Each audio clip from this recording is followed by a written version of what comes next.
So talking straight about the new soil, well, AI and the bedrock of data, if you talk about, can fundamentally change the way one operates, giving rise to new business model and businesses.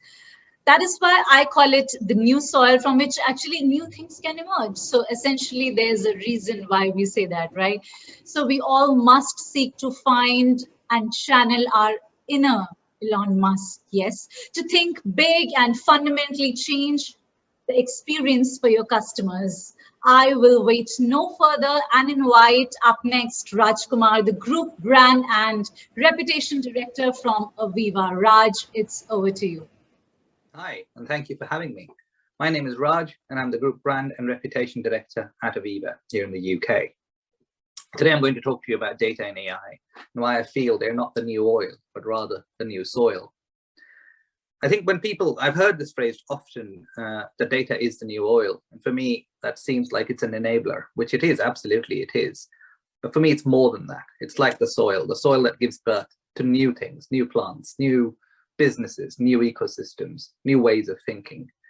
And this is where I feel that data and AI can really come into their own. The best companies today are using data and AI in the existing frameworks to make things faster, to automate things, to maybe even make things cheaper. And I feel that's the phase one. The much more profound effects to society are coming that'll have on business also. So today, I'm going to give you a little helicopter view and talk about data and AI, how we use it at Aviva, talk to you a little bit about Aviva for those who don't know the company, and then also talking to you about the various other aspects of CX at a high level that we try to incorporate right through our design to our various other systems and our mindset.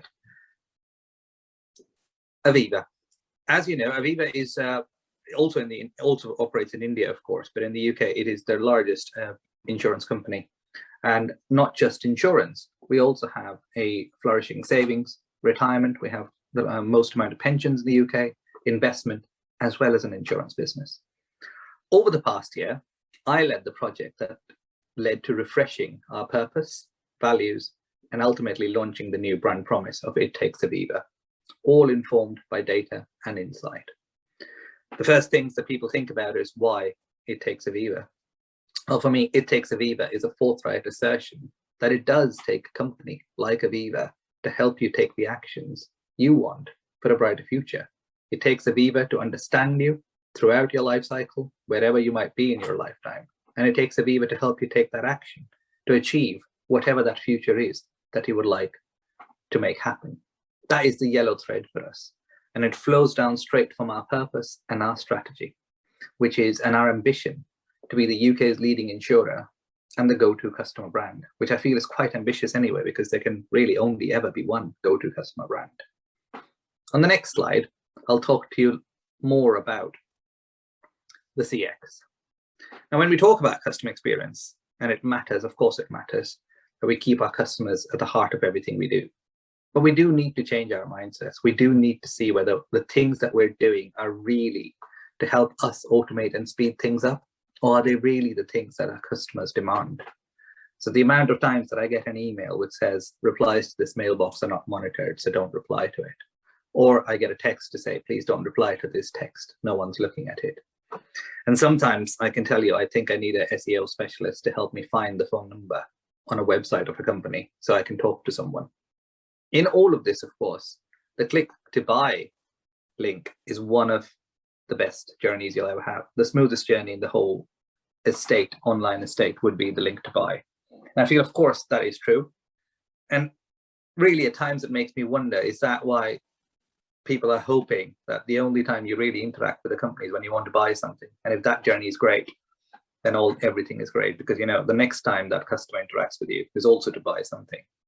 And I think that is a very narrow view of the customer and the overall life cycle. So I think we need the data, we need the AI to help across the board the customer, rather than to make things cheaper and faster for us. On the next slide, I'd like to talk to you a little bit about data and AI and how we are using it. Now, for us, we want everybody across Aviva to really embrace data science, to really, it's a company full of actuaries. we can give you a price per customer, an insurance quote per customer. That means we're obviously making great use of our data. We want that same mindset and the same capabilities to be transferred across all of the company. And that's fundamentally also one of the things that we're driving and achieving. And it's led to many new things. One of the great things we talk about is get a quote, not a quiz. Now, if you've ever bought, for example, home insurance, our customers needed to go through a tedious journey, not only for Aviva, but for any insurer, really. There are hundreds of questions, not hundreds, there are many questions to answer. Things like, what kind of locks do you have on your door? Things like, what kind of windows do you have? I'm in England, so you know it rains a lot, and it'll be questions of how much of your roof is flat and how much is not. And like I said, it's a tedious journey. You may not know the answers to a lot of questions, so you guess and you buy the insurance. Oh, two things happen here. One is the experience isn't great. And the second is, if you do, God forbid, have to make a claim, people were really anxious and worried. Would my claim be refused because I put the wrong locks, name of the wrong locks on my door? Or there was a leak, but I didn't say how much of my roof was flat.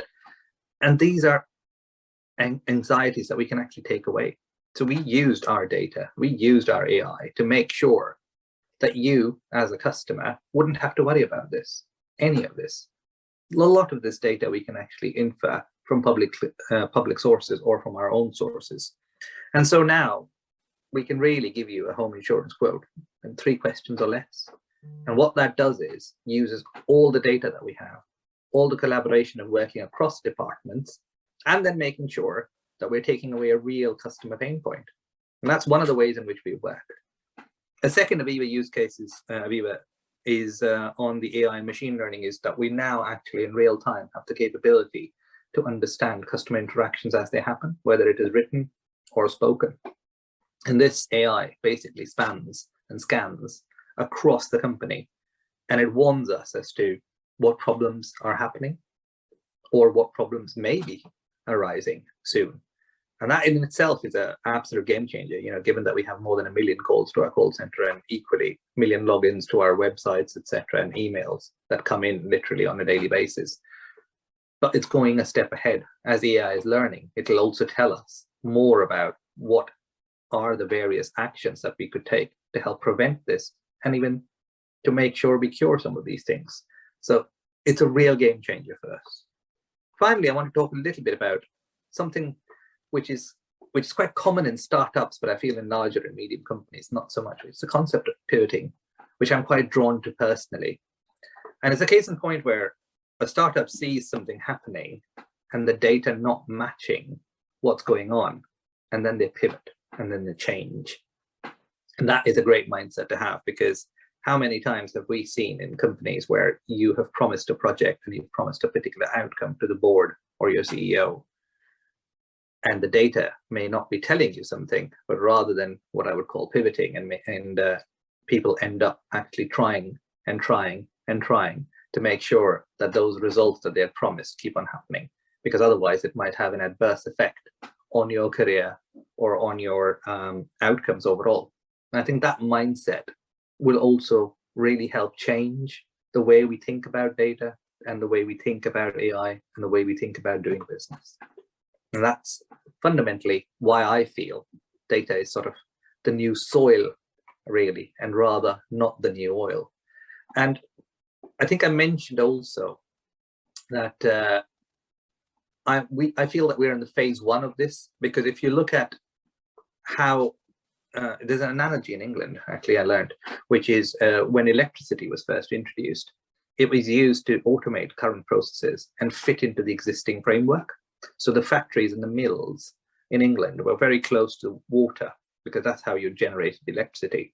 And the first uses of it was to light up the factory floor so you can make your workers work longer. And one of the other uses was to automate, so you need less people and therefore reduce the costs.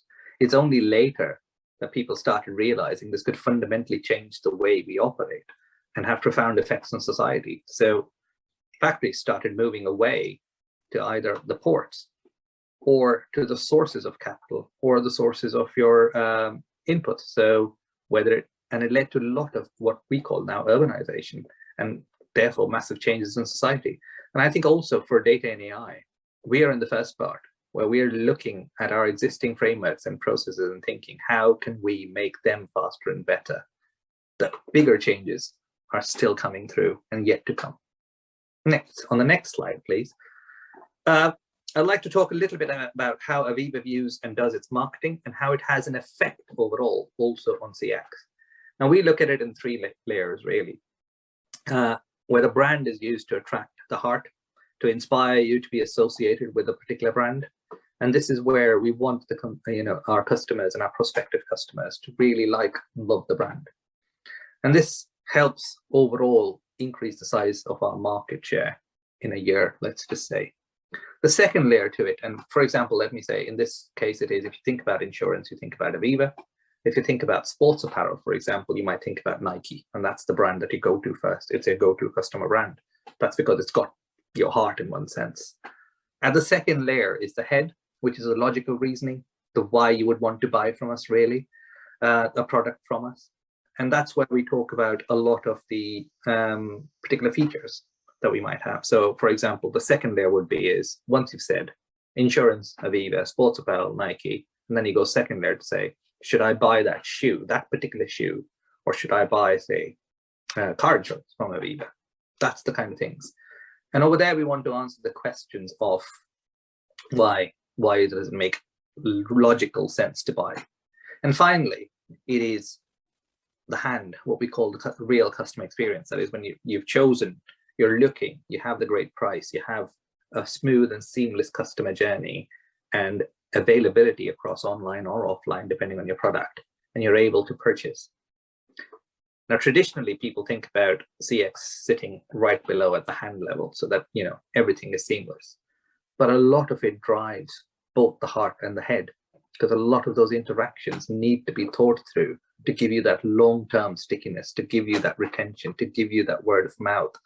And all of it is like a virtuous circle. It all drives one another. And that's where I feel we even need to think about as CX. And on the next slide, I'll talk about something that we've been doing to even communicate these principles.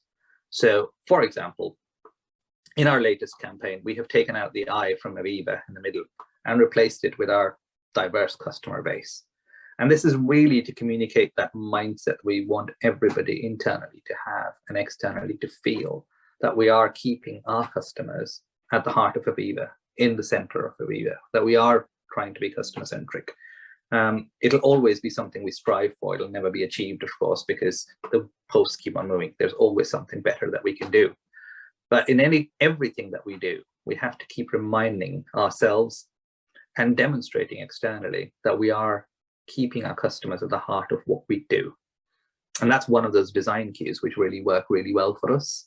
And on the next slide, it's a little bit more practical level, which is from our platforms. And one of the largest platforms that we have, it's called My Aviva across the UK. And as you can see, it's all powered by all the data that I've talked to you about already. It has enabled you to access various products across our portfolio, whether it is for knowledge or whether it is to change or whether it is to purchase. And these are all informed and really is leading in terms of the industry in which we are, which is in insurance. I think there's a way to go, but we've already started that journey for all the customer needs, and we constantly review and see what it is that we want to achieve for the customers. And finally, I think on the next slide, I just want to talk a little bit about the pandemic that we've and how in the UK, in our industry in particular, it was felt. And phase one, now I, from my team, get a daily, weekly, monthly report scanning really on what is on our customers' mind, what's in the public's mind, zeitgeist, and what can we do about it. And phase one was really a search for information. We had suddenly all been locked down. Suddenly people were working from home. People in the public, our customers, wanted the reassurance that the products they had were still valid. So I'm working from home. I have a lot of work equipment. Is it covered in my home insurance, as an example? Secondly, we had all the stock market going up and down like hell and people's pensions and savings and investments being affected. And there was again that thirst for knowledge and reassurance as to what should I do with it. And we completely shifted our focus based on that data to say, if this is what is on our customer's mind, this is what we're going to put out and talk to you about and reassure you, help you with that knowledge. Phase 2 really has become about financial security. People have realized the importance that financial security is something that is of utmost importance.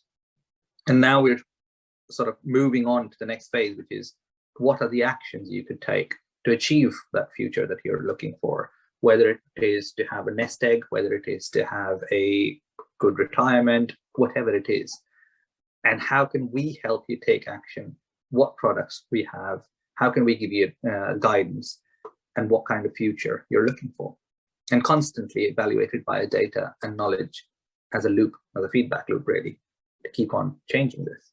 And that's really all I had today. It's just an overview of a few of the different things that we're taking, which I know you'll be discussing across throughout the day, that is planned across the agenda. And thank you for having me.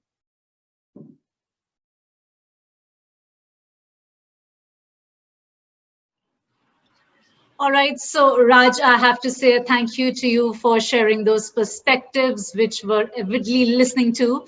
While I bring on the screen right in a bit our panel discussants for the next discussion that's coming up, ladies and gentlemen, you can just take a quick breather, enjoy some of those platform features which are so close to being on ground.